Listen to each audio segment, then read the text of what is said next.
Hello, everybody, and welcome to the entertainment headquarters, and welcome to Kaiju Connections, my segment on the channel dedicated to all things kaiju and big monster from both film and television. And tonight, it's another classic kaiju film discussion. And as you can see, I have two amazing guests to talk about this particular film. It is my good friend, Mr. Jedi Granville of Jedi Granville Productions, and super kaiju fan and friend, Kaiju Enigma Ultra Jake Hall. Welcome, gentlemen. Thank you. Thank you. It's a pleasure to have you here. But tonight, this film, I said to you before we came on camera that this is my second time viewing this particular kaiju film. So, the film in question is quite unique, and it is another 1950s classic. It is, of course, The Giant Claw. Flying beast out of prehistoric skies, or so it says, but there is a bit of a twist in this film about this particular creature. But we're going to start this off like we always do, and I'm going to start with Mr. Jedi Granville. And then I'm going to ask you, when was your first time viewing The Giant Claw? But also, in the chat, we have Mr. Big Bad Wolf. There he is. We Hello also, there. we also have Red Spirit, who has put another wacky classic. Red. Yeah. So you're not wrong there. But as always, Mr. Jedi Granville, take it away. Okay. Believe it or not, my first viewing of this, I mean, I heard about the Giant Claw long before watching it, but when I did watch it, the only reason I did watch it because when we did the stream for Tarantula, what was my first time watching it, Mm-hmm. the actress that plays in there, Miss Maura Corday, I didn't realize she was in various other films that were sci-fi films of the 50s. So I did a little checking in, and then Giant Claw was one of them. So I decided to say, yeah, there you go, the screenshot, the publicity shot, whatever. No, and I said to myself, you know what? I want to see some of these other ones that she's been in. This she was in Tarantula, and she's been in the Black Scorpion.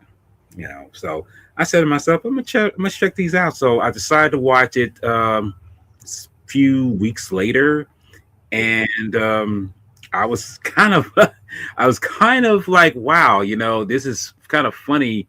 The lingo in here that's being spoken, it sounds so semi-science, although it almost sounds similar to some other film that came out at the same time as this film, but I won't give that name away right away. We'll get into the meat and potatoes of that.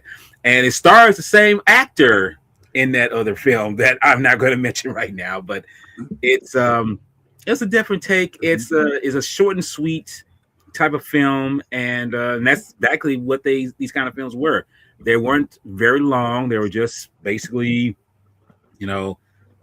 what is the creature they're dealing with and how they deal with it and how they get rid of it, and that's the end of it. But that's pretty much how I've come to watch it. Yeah. Jake Hall. Well, the first time I heard of the Giant Claw was when, back when VHS was still around.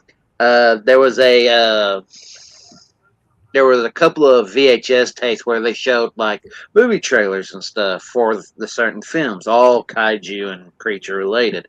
Well, on two of these that I own, they showed the Giant Claw, and it wasn't until I actually was it on YouTube, or it may have been YouTube when I first watched it, but it wasn't until I actually bought this 4 movie pack that has the Giant Claw in it, and that's when I actually watched it for the first time on physical media, and it is definitely a unique kaiju film, Yeah, to say the least. yes. As for me, my first time watching The Giant Claw was probably only 2 or 3 years ago, and it was the fact that it was available free on YouTube. And I had heard about it, I had seen like in magazines the creature and thinking this creature looks wacky. He looks absolutely insane. Truth be Oh. told, I'm just going to give a characterization. He literally, to me, he looks like the Roadrunner on Speed. He looks like he's on crack.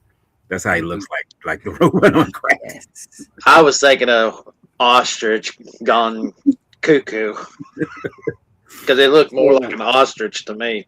Yeah. For those that haven't seen the creature, this is the creature we're talking about. So, one thing I'm going to say, this was back in the 1950s. So, this film, it used practical effects and it used puppeteering. It used like miniatures, it used backdrops and all of that. So, despite this creature looking kind of, like something like a crazy fucked up on crack Sesame Street puppet. Yeah. Somebody went great lengths to make this thing out of nothing. And so I'm going to give respect to the creators because despite how it looks, it wouldn't have been easy to create a Manuette, a puppet, and to have it featured in a feature film. So you've got to at least show a little bit of respect to the creators of this the creature. Even though, like I say, it does look like a fucked up, it's smoked 20 lines of cocaine and then jumped onto the set of Sesame Street. Just, educate and entertain a bunch of kids. Look, and that's just from afar. When you get really up close and personal with it, facial, it's like, damn, dude, you don't look no better from up close. You look worse. DJ and Lubis is in the house. Yeah. Yeah. Yes. But I still will show the creators, props. Now, let's get it this film. Let's get cracking, as I like to say. The Giant Claw is a 1957 American monster film from Columbia Pictures, produced by Sam Katzman, directed by Fred F. Shears, that stars Jeff Morrow and Maura Corday, and features Morris Ankrum, Dabbs Greer, and Robert Shane. Both Shears and Katzman were well known as low-budget B-film genre filmmakers. This film was released as a double feature with The Night the World Exploded. So, who would like to take this one away and start the plot?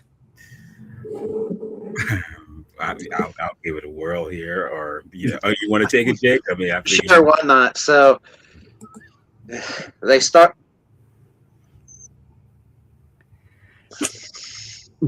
Of course he is. Of course he is. All right, so we start off at a naval base in, I forget the place where it's snowy and all. Alaska. Is it Alaska? I'm not sure if it's Alaska or North. Well, we'll just go with Alaska then. And they're doing tests. Jim. It says it's in the Antarctic. Oh, okay. The place that the thing is at. Yeah, okay. Okay, so Jim, who is a scientist, engineer type person, he's doing tests, and the lady is a mathematician, and they're doing research, doing calculations. Well, during a final rundown, Jim sees a blur to his right, and he spots an unidentified object. Well, it doesn't show up on radar, on any of his radars, and it's not bringing up. And he's trying to tell these people that he's seen an unidentified object. Well, he lands and he goes to excuse me. I think he's a major, and the major's questioning him on why he's giving false accusation about this unidentified object. And Jim's trying to explain it the best he can, but to no avail. And then he gets a phone call of a similar situation that Jim has, but people are missing and no word. The last known transmission was from the pilot saying an unidentified object. So, fast forward as they are going back to Washington. Jim is talking to the pilot that's piloting the plane as he and the girl are taking notes and all of that. And then the pilot sees the unidentified object. And then they feel something crash into their plane. And then the plane ends up crashing in Italy. No, not Italy. Mexico, somewhere like that. I'm not for sure. Yeah. The guys, but yeah. Yeah, and they come across forget the gentleman's name. Pablo. Anyway, they find him. Carlos. Mm-hmm. Carlos finds Jim and the girl, and he's like, over here, over here. Well, they go back to his house along with the pilot who has died. Mm-hmm. So, pilots died, officers come, hospital or ambulance comes, they take the body, and as they're talking, having drinks, having a good time, the animals on his farm start going nuts and crazy. Mm-hmm.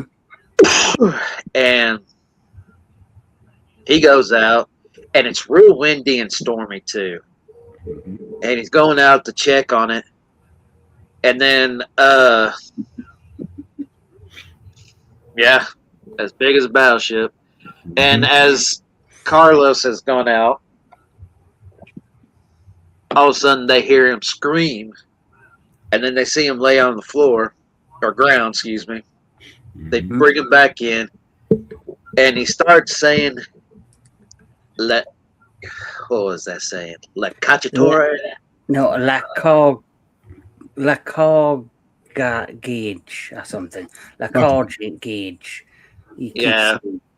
He keeps saying that phrase, which is an actual urban legend where he's from.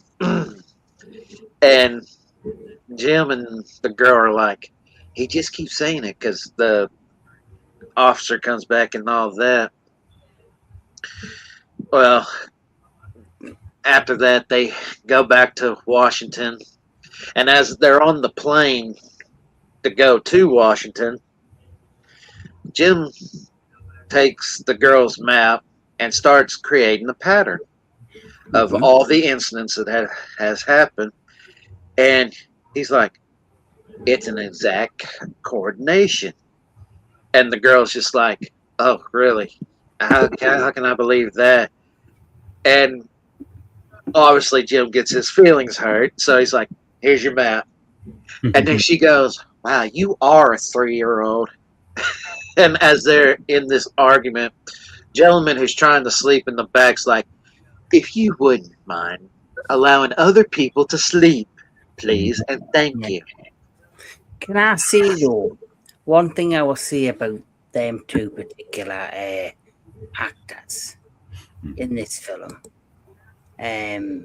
Maura Cordy and I think he was called Morrow. Is it Morrow?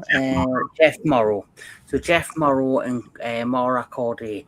Those particular scenes between them, where there's just the two of them, and they were flying back to New York when the plane was, seen hit by this UFO, and then the in this town and the investigating everything that went down in the legend of Lac Cargain. I thought they had amazing chemistry as actors, and I thought their whole performance together when they were sitting in the seat of the plane and they were doing the monologue and seeing the line and how it was filmed, and it felt very, very like genuine and natural, and the flirtatiousness came across for me very real. So one thing I will give this film credit is that the acting is really good, I think, especially from the two leads. Yep. And which is kind of interesting because Jeff Morrow, he was only 50 at this time, where she was in her late 20s.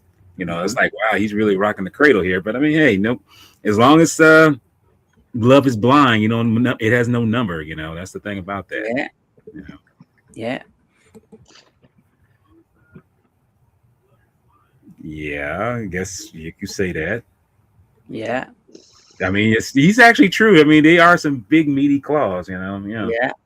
Sure. So obviously, when they're talking about like investigating like what's going on, they then off the radars they suddenly pick up this UFO. So they end up sending out more planes to investigate, and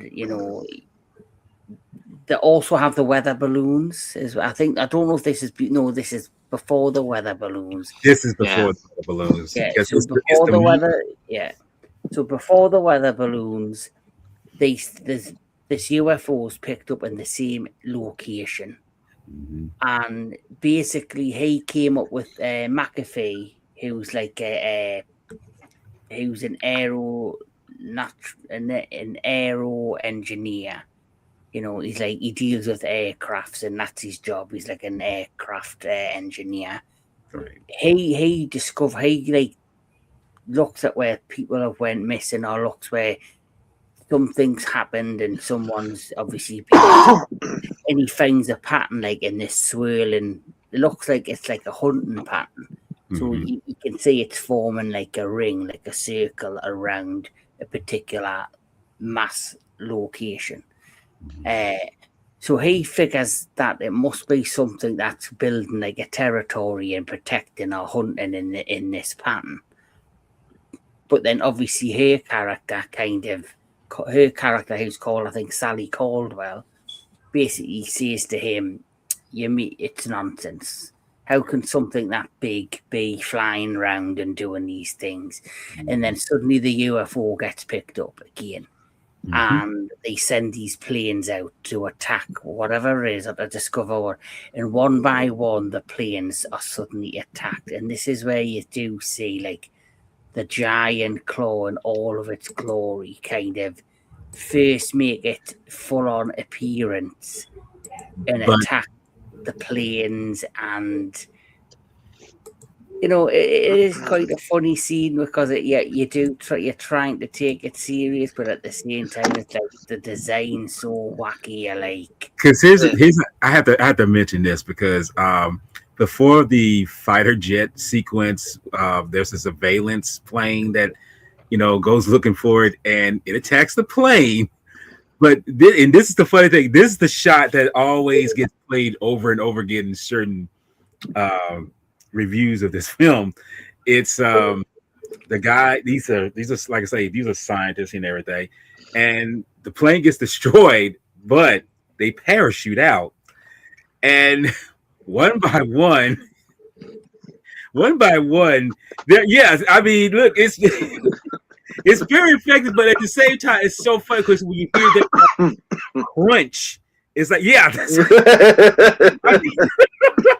I mean, look, I'm sorry. Like you could like, oh my god, my it's like the eyes have you. It's like, dude, I mean, every time he goes up on the like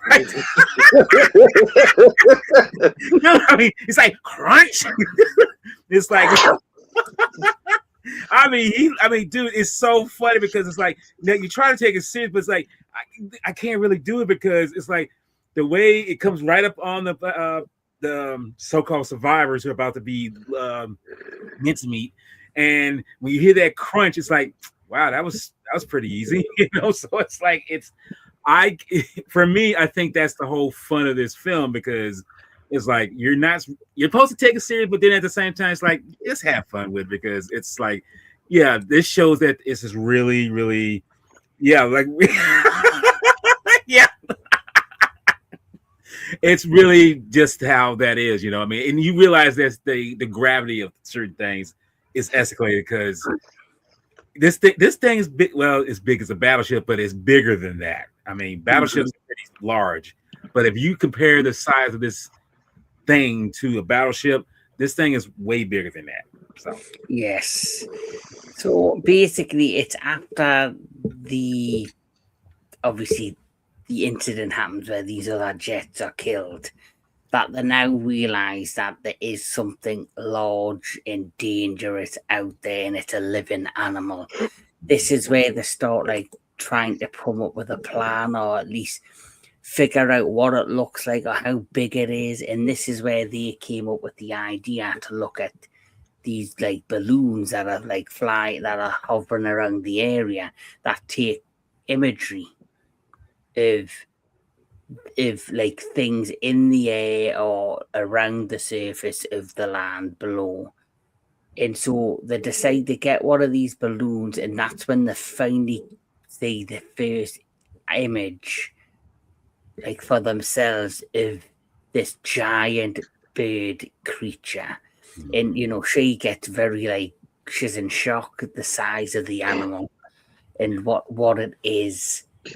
And then this is where they've got to basically, there it is again. I'll just show the giant claw again. But then this is where they decide that they need to try and figure out what it's doing there, how they can kill it or stop it. And they decide that they're going to just attack it and hit it with anything that they can. They hit it with bombs, they hit it with missiles, a rocket launcher, and nothing touches the sides of this thing. And this is where the science comes into things, because then they realize that this thing is, for its size, it's not known to any like historical facts or you know, discoveries from the past of like a prehistoric creature that was born on Earth. So that's when they discover, and that's when they start to assess the situation of how the hell this thing is, you know, not being killed by bombs, rockets, missiles.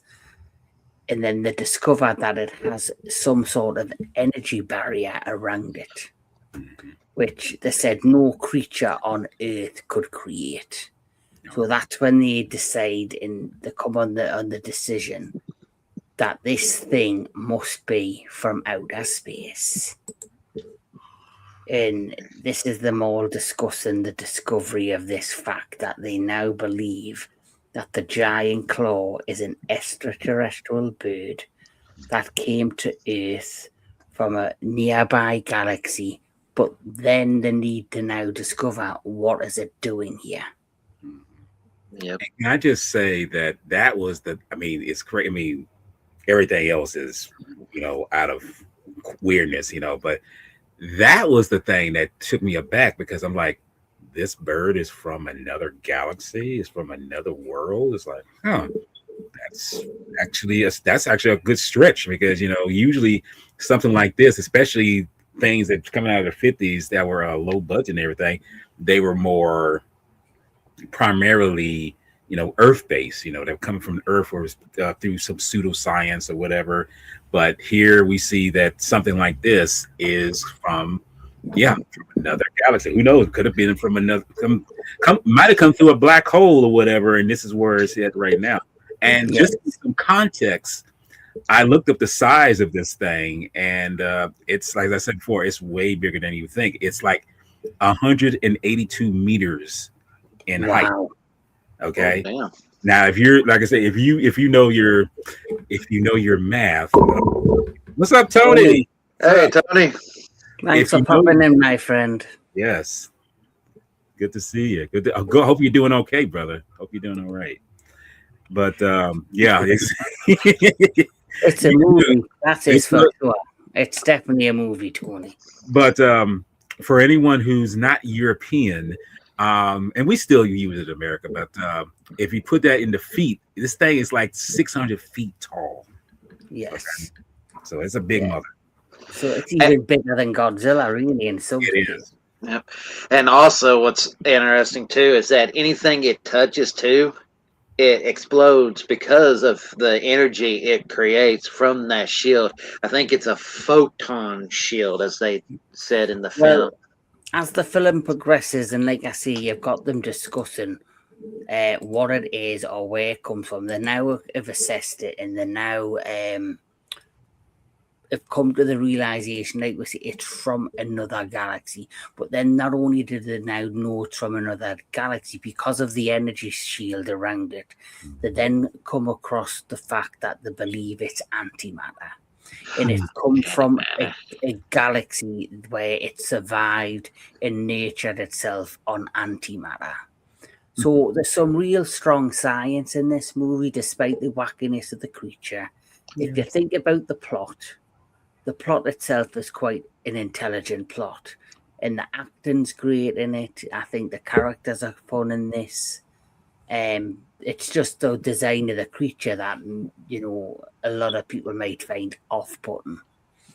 But I personally enjoy it for what it is. Because this was the 1950s, and this is what the 1950s was about, these crazy over-the-top, wacky sci-fi movies. This was the era where this was what it was all about. And here's a question I have to ask, just opinion. Do you think they got more? Oh, okay. Oh, let's see. Like, hey, like I say, it was something. I mean, yeah, that would make sense. That would make sense. But Right. but no. Here's a quick question. Do you think that the films of these times that were low budget like that, do you think they got more wackier as the Oh yeah. rest? Because it's kind of funny, like the Beast from 20,000 Phantoms. We had Godzilla, we had even Tarantula. We had the Beast from the creature from the Black Lagoon. They seem more, even though they were more, out of the way. They seemed more like grounded in terms of their appearance and whatever, and make it more seem like serious. But as the decade was coming to an end, it seemed like they got more ambitious and over the top. Yeah. Well, if you look at, say, the Godzilla, the Showa era, it started off as very serious, very dark with 1954, and then as it progressed, each film kind of did get wackier because it introduced us to different monsters, different over-the-top storytelling.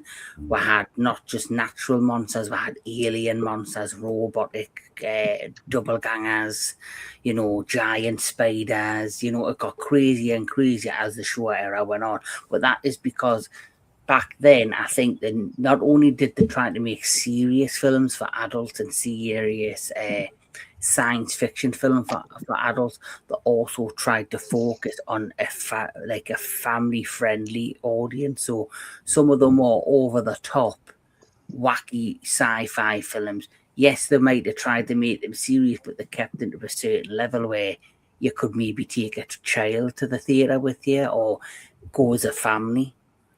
So I could definitely see the Giant Claw being a film. If I was a kid in the 50s, my parents could take me to go see it. And just a quick analysis on that too is that since this was a time where teenagers were so rambunctious at the time, there's a little bit of a moment in this film where teenagers are being teenagers, and of course they paid for it, but hey, you have to be a teenager. You have to be young, dumb, and everything else to Hmm. show that you don't have that sense, but Jesus, Joker, jackass kind of sense, So yeah, Yes. So basically, what happens now is now that they've kind of discovered what the creature is, um, what they're dealing with in terms of it's not from Earth, it's an alien creature. Mhm. They now know this circular pattern that it seems to be forming, and then it starts getting more adventurous and actually goes into the main city and reveals itself to the world, and Yeah. it starts attacking people in the city. Um, they're now on the trying to investigate ways of trying to stop the creature. Now that they know it's a creature that came from an antimatter galaxy, in that because of its anti-matter shielding, no missile or weaponry is able to penetrate its shield. But then this is where McAfee, with working with the generals and the site, he discovers a way to bring the shielding down. But before they do all that, they then obviously they want to know the reason and why this creatures came to Earth. And this is when Caldwell kind of makes a suggestion that the reason it's here and the reason it's got this homing pattern is because it's built a nest. Yes. And because it's built a nest, clearly it's about to, hatch a baby bird, another little fucker. Yeah. Another So ugly ostrich. yeah. Yes. So if you, as Mr. Professor would say, that's a big bitch, meaning that it is a female, most likely, Mm-hmm. or maybe it's what you call what Godzilla in '98 was. It was a Creature that could reproduce asexually. There you go. Thank you. Definitely. So this is where now that they've discovered these things, asexual. That is what Mr. Big Bad Wolf is. He's now letting it all know. He's letting the world know. Thank you for sharing this information.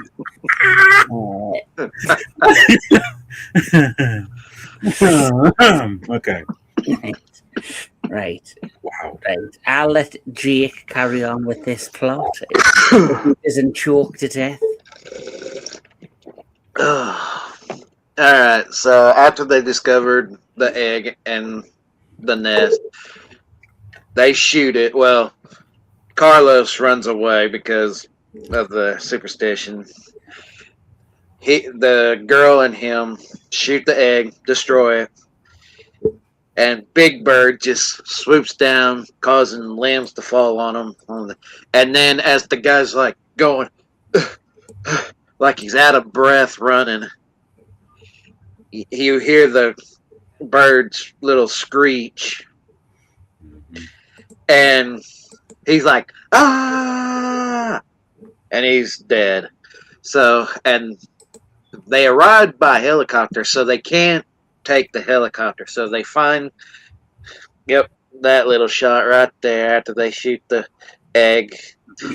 And so they take this Herbie vehicle. Yeah. And they're driving steady, no lights on, or if they did have lights on, it was very dim, so that way the claw wouldn't see them. And then you have the dumbass teenagers like, come on, man, get by him, man, come on, man. And Jim's like, get off the road, turn off your lights. Don't worry, man, we got salt, man. We'll just salt it to death. We'll just assault it to death. Oh my God. And as they're like, yeah, man, let's get past this guy, man. Driving, and then here it comes. Two of them managed to survive, a young blonde and gentleman, even though they're bloody on the face, but the other two did not survive because as the claw grabs it and flies off with it, it catches fire and then poof, explodes. And so they go back and they're trying to figure out what they can do to deal with this antimatter. And then Jim thinks he has found a way to do it. So he calls the general in. And he's like, Jim, I don't have time for this nonsense right now.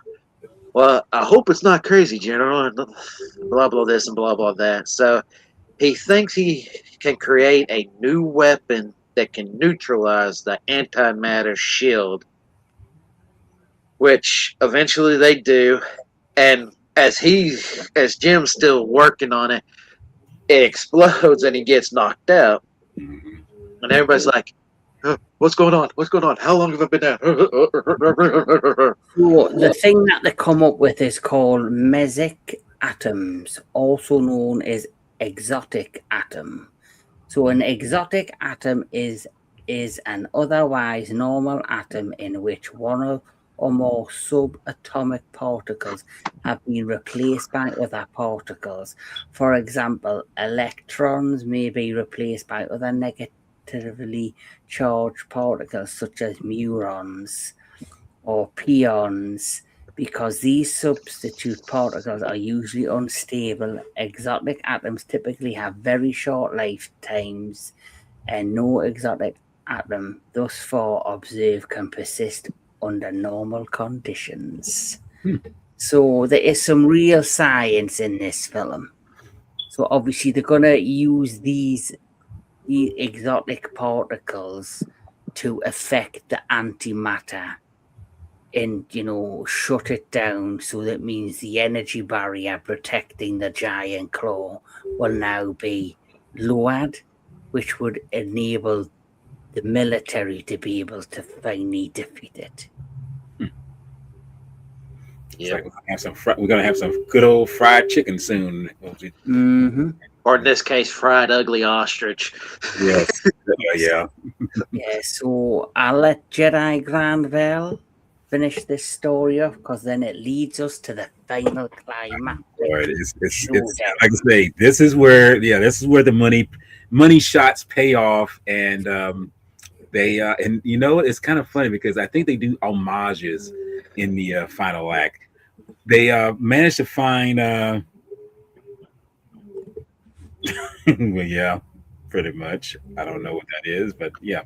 But no, they he tells the general, can you get this thing working in a certain amount? They said, I can get it done in about an hour. So I was like, that's kind of cutting close. But they take all the equipment, put it on this plane, and I forget what kind of plane it was. I know it was a bomber, but I was thinking, was it a B something bomber? But they put it on there, and while he's on board, the giant claw is pretty much in New York, the Big Apple.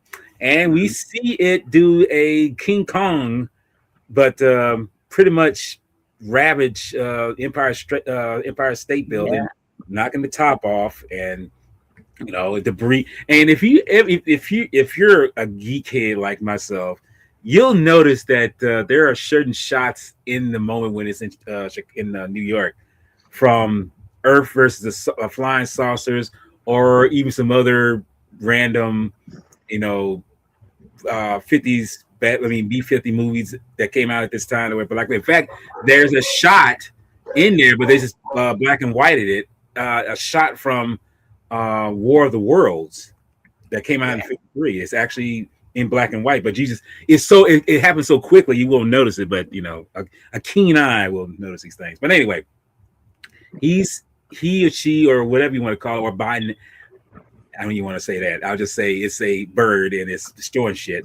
They get the thing working, they get it going, and they shoot the thing, with this particles, and somehow it able to break the shield, able to get the shield down. Basically, it's almost a homage. Not so much an homage, but it's something that's hinting at something in future science fiction films like Star Wars or shows like Star Trek and whatever, and we have to get through the shielding, and that's what they do here. But which makes sense because it's from another world.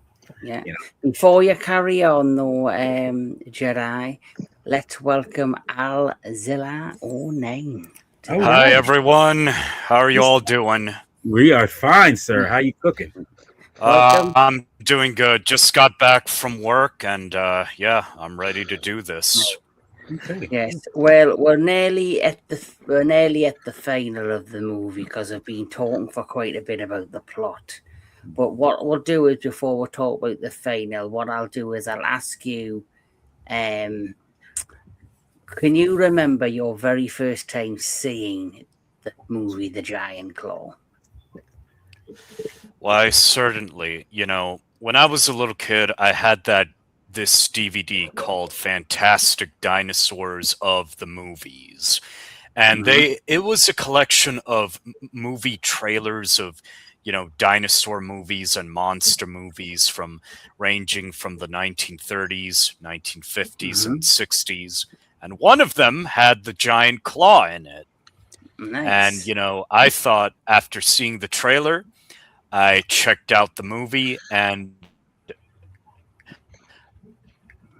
Yeah. So did you? So I I obviously, actually saw James, in guilty pleasure. yeah, there is something. Entertaining. Even though, yeah, it is. It does have a lot of like entertaining qualities, and we were just seeing like, despite the wackiness of the look of the bird, the giant claw. If you look at the storyline itself and the acting by the two leads, I Mhm. do think it's a decent enough film. It Oh, is. yes. Yes. Mm-hmm. So, Walter, my friend, carry on because you were going to about to take it into the final of the movie. Like I say, we're about to. Like I say, well, we're already done the meat and potatoes thing, but we're really getting into the very end. And this is like I say, this is how these films were stylized and how they work out. So Yes. Right. they crack the barrier. They basically skim the Death Star to get to killing this thing. Um, um, was it Mitch? Was it Mitch? Yeah, Mitch tells the general, say, you can fire when ready at this damn thing. Put that bird in, put it on his ass and everything, basically. Oh, yeah. So they fire at it, hitting it where it hurts the most, right up the ass. And, it's basically, it's done for. So it falls. That's kind of funny. It gets hit numerous times, falls into the ocean. I guess because since it's near New York, it falls into the Atlantic, falls Yes. down, and it almost seems like it explodes when it hits the water, but it actually doesn't. It just hits the ground and it hits the water and everything. And how these films work, quick and easy.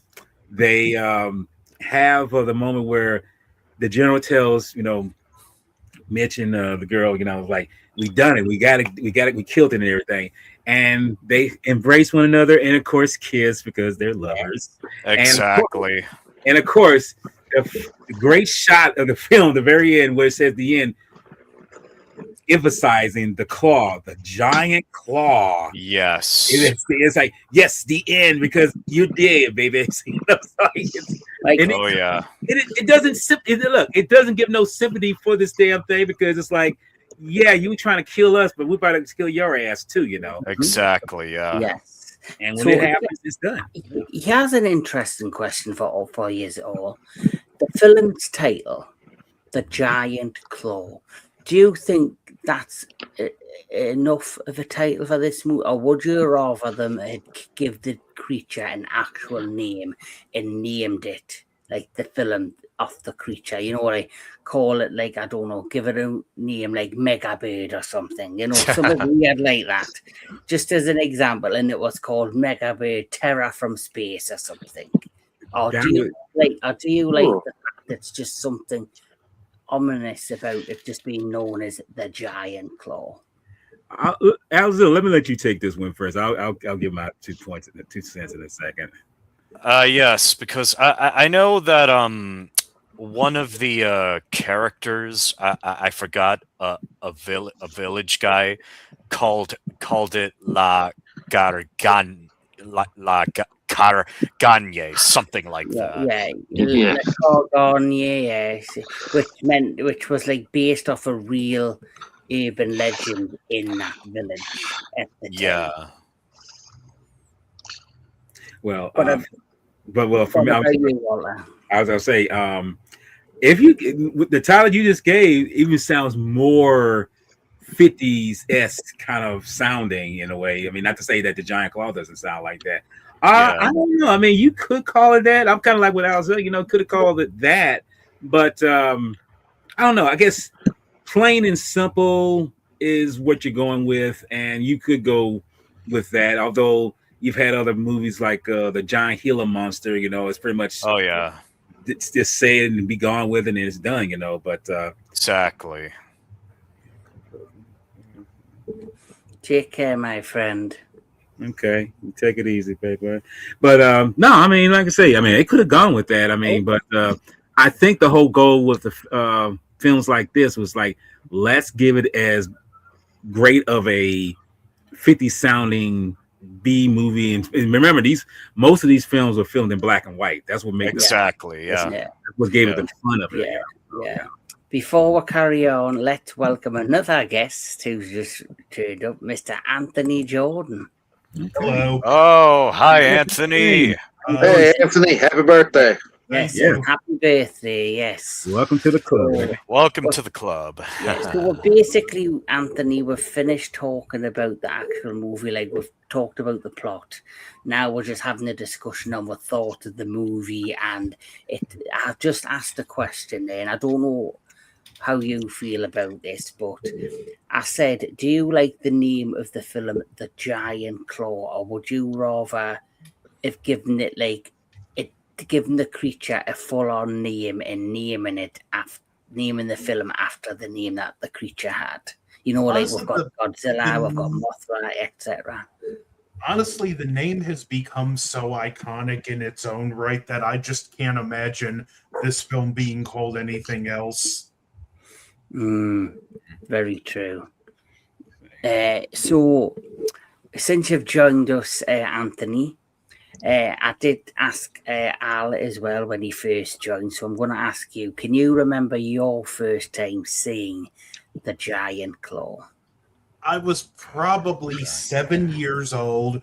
My mom was flipping through the TV guide and she changed a channel and she's like, you got to, Toby, sit down and watch this one. She loved it as a kid and I enjoyed it and I've been a fan of the movie ever since.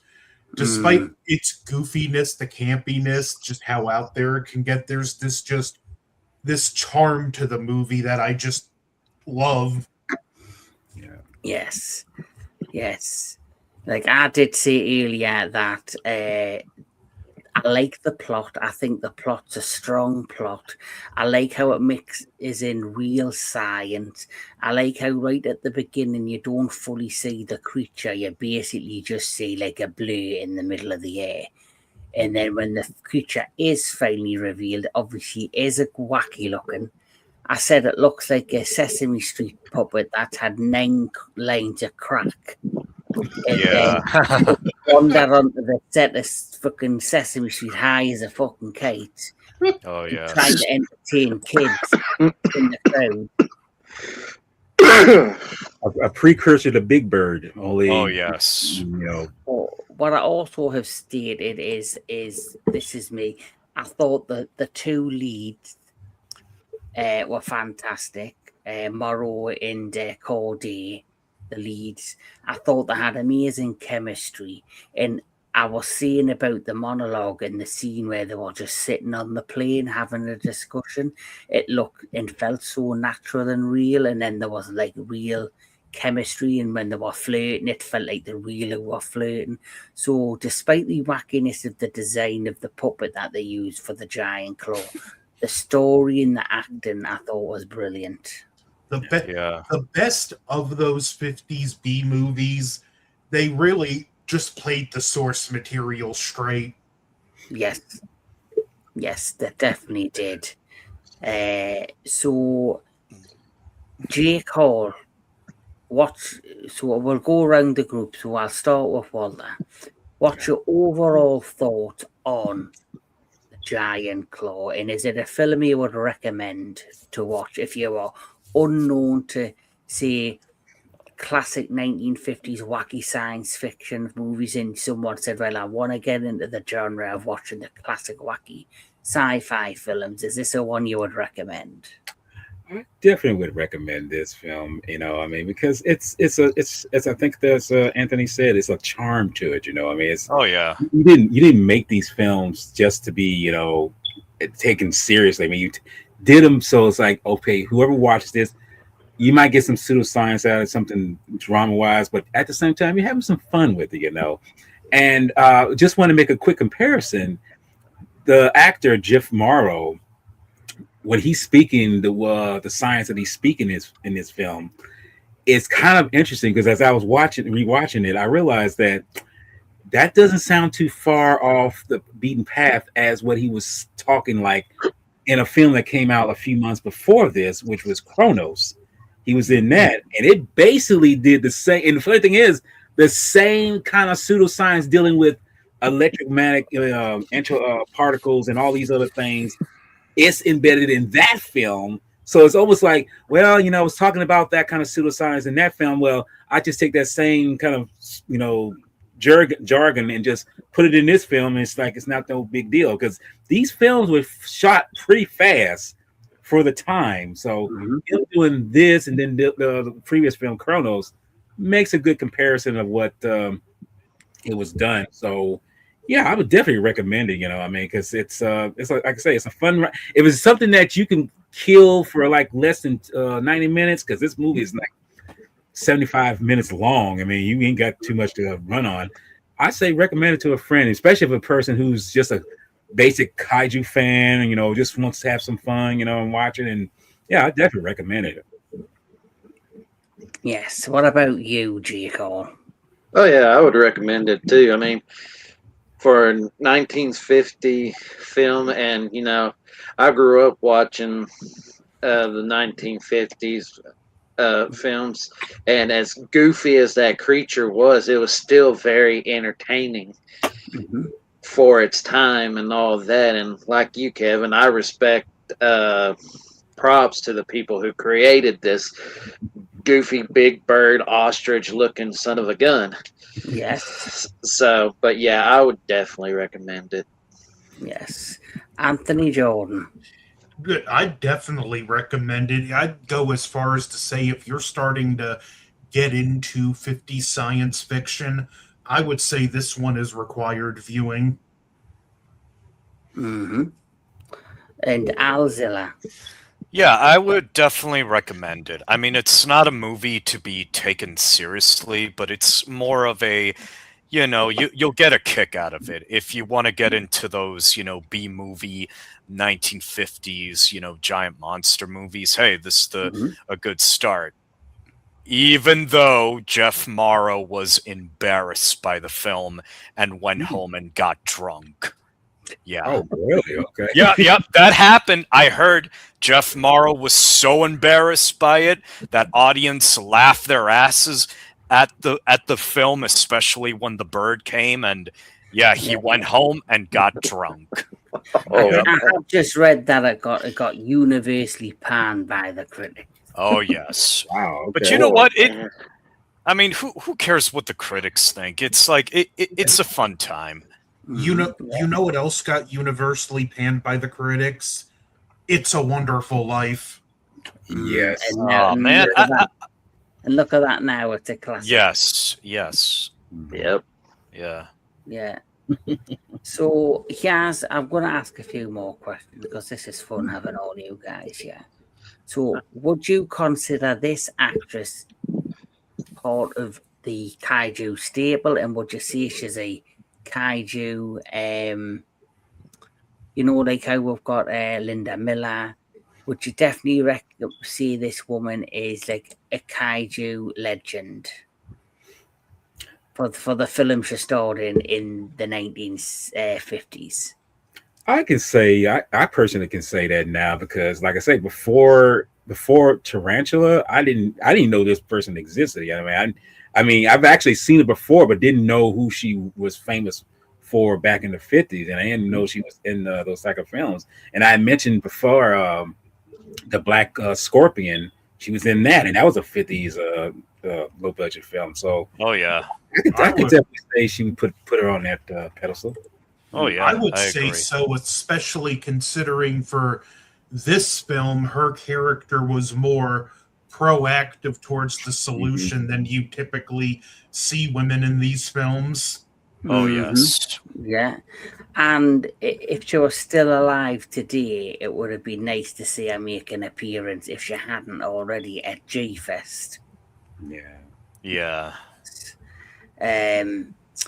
But the giant claw has got its place within the foundations of kaiju cinema, despite the negativities of how it looks. And it has got a cult following and it has loyal fans, and it's because of the loyal fans that kept it going that Titanic Creations have signed a deal and have got the license to create a giant claw figure. Nice. Okay, I'm buying Nice. that. Nice. So I'm quite enjoying Titanic Creations because what they seem to be doing, they're taking these rather unknown kaiju properties that people aren't doing much with, in where there's hardly any merchandise, and fans would like a figure or some sort of merchandise based on these other classic kaiju, and they're really doing a nice job. So I personally own the Gorgo figure. Me too. I think it's a really decent articulated figure, and it comes with some nice accessories. There's a Yongari figure, there's a Pulpazari figure.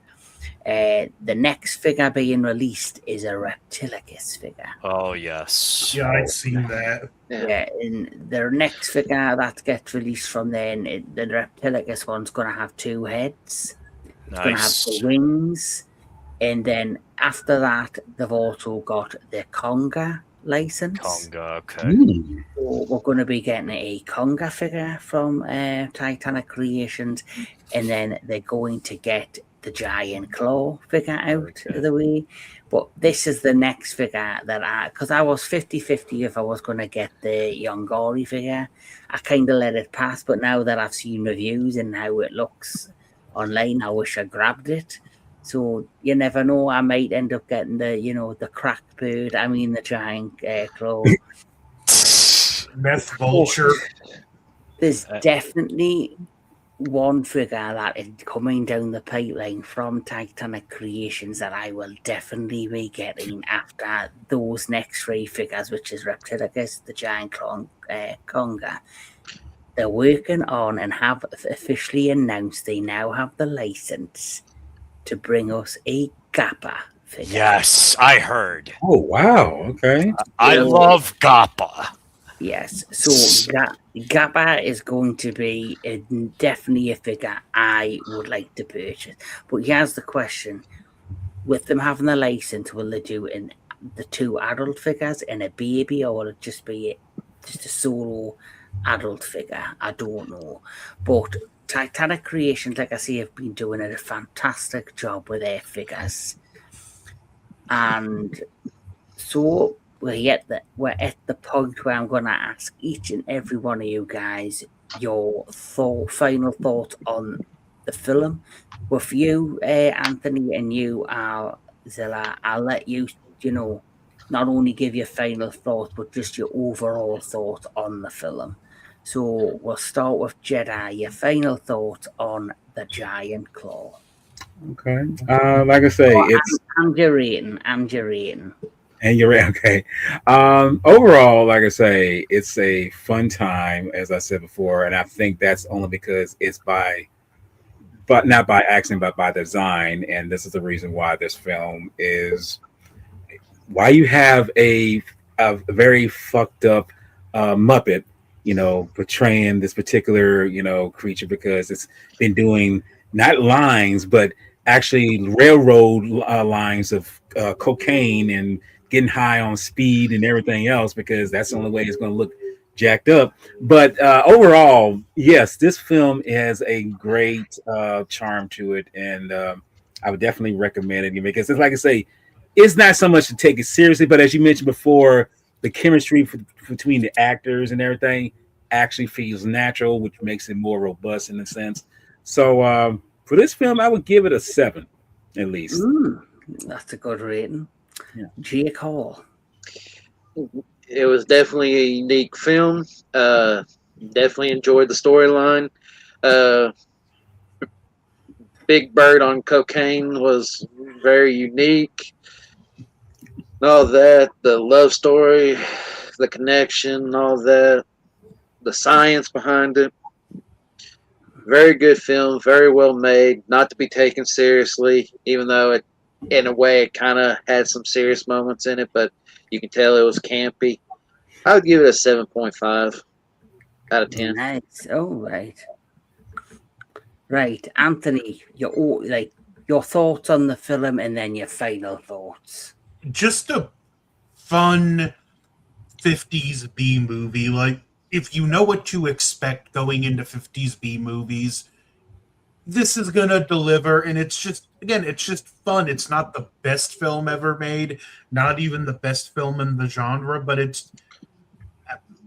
I enjoy it. It's just one I've always enjoyed. It's got, like we said, great characters, great chemistry between the actors, and almost the natural feeling of the chemistry is almost ahead of its time for the decade.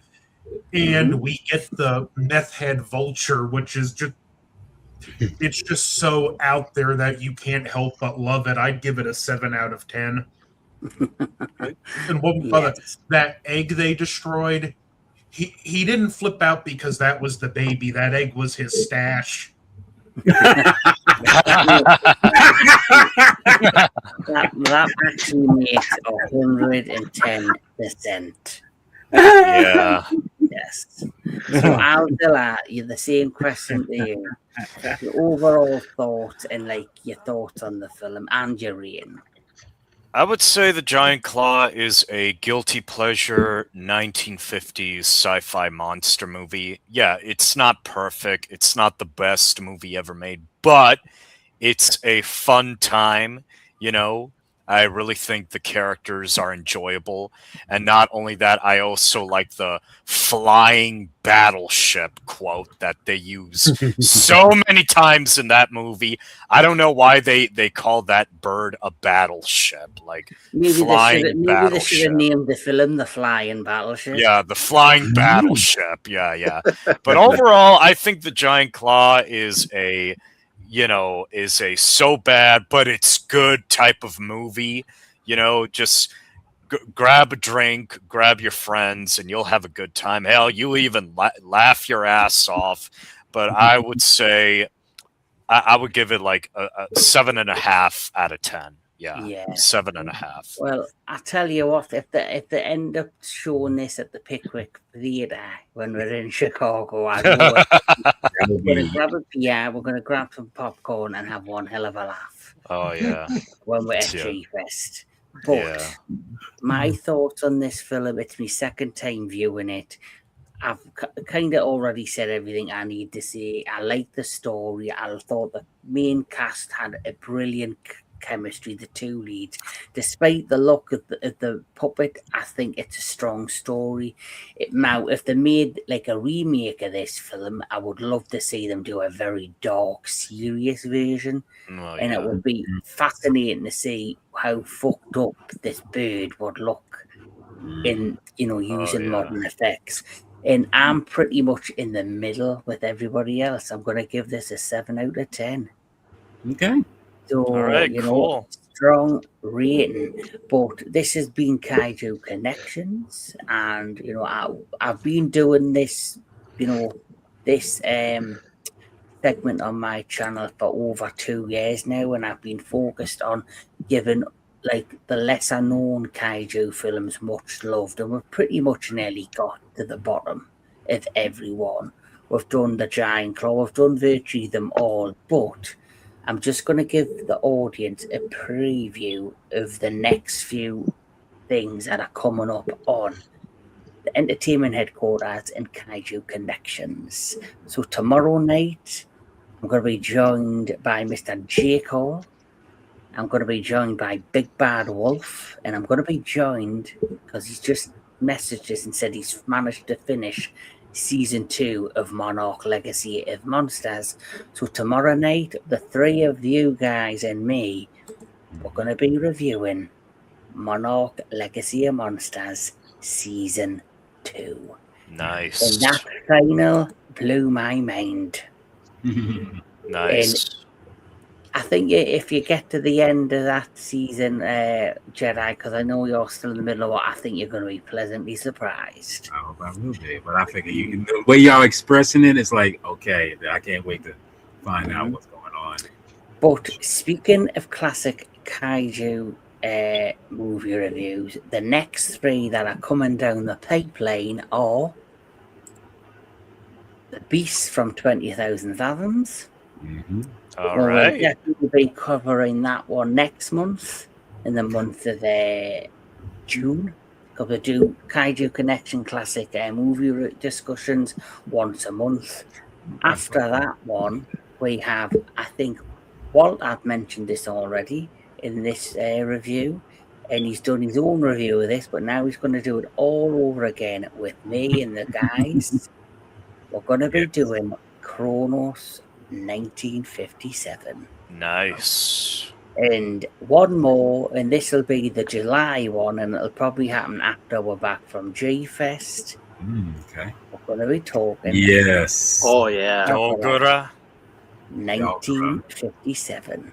Nice. But guys, once we've done that, I think I've pretty much covered all of the 1950s and the 1960s movies. I think there's 1 or 2 I haven't, but we can always get back to them in a later date. But then we're heading into September. And when we get to September, this is when things are going to get real fun. Because this is when we're going to start talking about nice. the Showa era. That's right, we're going to do it just like we have with all of the classic kaiju discussions. We're going to be talking about each film every month for how long ever it takes, with 2 years, 3 years, till the day I fucking die, who knows. Showa era of the Godzilla film. So in September, we're talking about Godzilla 1954, the one that started it all. Cool. Yes. But that's what's coming up on Kaiju Connections over the next few months. But my good friend, Mr. Walter Ross, what is coming to your channel in the next few weeks? Okay, well, come next Sunday, because I was going to have something tomorrow, but that's been put off because of certain things. But that's okay. Like I say, that means it's waiting on the back burner for some better time, which I like, so it gets me more prepared. But next Sunday, I will be with you, hopefully be joining me and anyone else, where we're going to be discussing a film that I think is flown under the radar very low, but for some miracle, somehow the Tokusatsu Kaiju gods brought it to life, back to the surface, literally. And I'm going to be discussing The Whale God. Yes. A film that I feel is, a film that I think that doesn't get enough praise, but deserves a look for what it is. So, to my understanding, what happened with The Whale God, it's a Daiei film, and apparently Daiei had lost all copies of the movie because of an accident or a fire or something, so it was lost. And then it was only about 2 or 3 years ago, or might have been just before the pandemic, they were in an old warehouse or something, and they came across some old film reels or film projections, and it happened to be The Whale God. So somebody took the reel or the projection, they were able to remaster it and re-release The Whale God, and it's now currently available to watch on Tubi for free for anybody that hasn't had the chance to see the Whale God, and to my recollection, it's more like the Japanese version of Moby Dick. Right. Yes, I heard. But I mean, it's a powerful statement, and I feel like it deserves a look. And like I say, I've never looked at it until like I say now, and I'm just like, and the funny thing is, I actually saw a trailer of it, but I'm not saying, I don't know, but I think by your recommendation, it's like, why don't you try it? It's like, and I say, you know what? I think I ought to. I'll try to do that. So yeah, that's coming up next Sunday, and through the rest of this month. I'm going to be doing a retrospective of two films that are pretty much, like I say, they're classics in their own, but it depends on the viewer. I'm going to be doing a 54th anniversary of Outland, which is basically a sci-fi version of High Noon, which stars Sean Connery. Nice. And later that month, I'm going to be hopefully joining up with Anubis and Neko, and we're going to be discussing the 35th anniversary of Thelma and Louise, which is like I say, one of those films that it's a good film, but I think doesn't get enough, weight to be talked about. So I'm going to do a record. Wasn't that Brad Pitt's first ever feature film? Yes, and this is, and you know what? Now you bring that up. This is what's so weird. That was his first outing in terms of being cast as a star. I mean, he was in certain films prior, but this would really launched him. And I noticed that now that I think about it, he's always had those washboard abs for some reason. Even now, it's like even in his 60s, he still has it. So I don't know what's up with that. I mean, I think he's a mutant, in my opinion. Mm-hmm. Yeah. But next month, and this is something I really want to do because I'm eccentric like that. I want to do a top 10 favorite monster sound effects. Basically, their roars. That's something that I have to do because I feel like we know we pretty much know the Japanese sound effects, but there are other monster roars that are here or abroad that we like, and I want to say, hopefully, a couple of people will come on and say, what's your favorite ones, not including Godzilla, because let's be honest, Godzilla usually be the top one, but let's see if we can manage to give out 10 that you feel are your top 10. Yeah. Look, if it is, I said go with it, that's the thing. But that's for next month though. But other than that, that's for right now all I have coming up on my channel. Yeah. Jake Horn, I'm going to be seeing you tomorrow for the review of Monarch Legacy of Monsters Season 2. And I've got a funny feeling you'll definitely want to be a part of Beasts from 20,000 Fathoms. And Dagora. Right. And yeah, Dagora. So, Anthony Jordan, what is coming up on your channel? Well, a review for Godzilla 1985. Oh, nice. Ooh, very nice. Nice, because it's part of your Godzilla-thon. Yeah. Yes. You're getting it back up and running. Great. Any horror reviews or other film reviews? Well, at the end of the month, Ghouls of Midnight will be doing Behind the Mask, The Rise of Leslie Vernon. Oh, classic. And they're even doing a sequel. Yeah, that's kind of like why I chose it, because the way it flip-flops and Anubis is like the next one you pick, and I was thinking about it, and I seen a video that, they announced a sequel for it, and I'm like, well, I know what my Ghouls pick is. Yeah. I found out they were doing a sequel because I've got Robert England on my Instagram, and he announced it like on a behind-the-scenes video, and that's how I found out about it. He considers this his favorite role. Oh, nice. Alzilla, is there anything coming to your channel? Well, I can't say I can't make any promises, but I am working. I do want to get back into making videos again. I do plan to do my thoughts on the Godzilla minus zero teaser, but I'm not going to get too into it because what we got was a small segment. Yeah. But I also want to discuss about Toho's new Godzilla world that's coming. Yes. I do Yeah, want to. I'm thinking of doing a video about that myself. Yeah. And I also want to do a MonsterVerse video because I do have a lot of problems with the MonsterVerse, but that's after I finish watching Monarch Season 2. Well, I hope you enjoy it in the last episode. The last 2 minutes, you'll be like, Oh, shit. yeah.